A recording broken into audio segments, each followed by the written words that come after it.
Здравейте, приятели!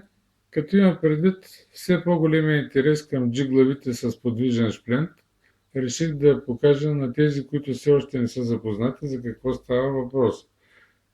Имайте в предвид, че разполагаме с глави от 8 до 22 грама. Ето какво представлява чебурашка с подвижен шплент. Демонтаж и монтаж. За целта взимаме една произволна примамка от силикон. Взимаме и двойка кука, която монтираме последния начин. Показвам бавно, за да се вижда как се монтира двойната кука. Изтегля се назад, след това пак напред и готово.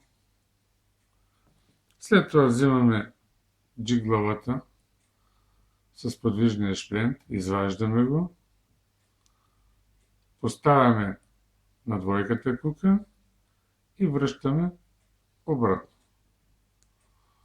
От другата страна поставяме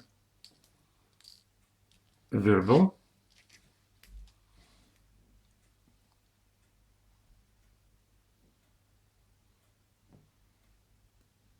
и го закопчаваме. Цялата операция беше тази. По същия начин можем да направим монтаж и с единична кука. За целта вземаме изкуствената примамка и куката, която ще монтираме. Не е необходимо рибката да се забожда от към главата. Аз, например, ги забождам от другата страна, което е много по-лесно и не дава възможност на рибката да се разкъса. Взимаме пак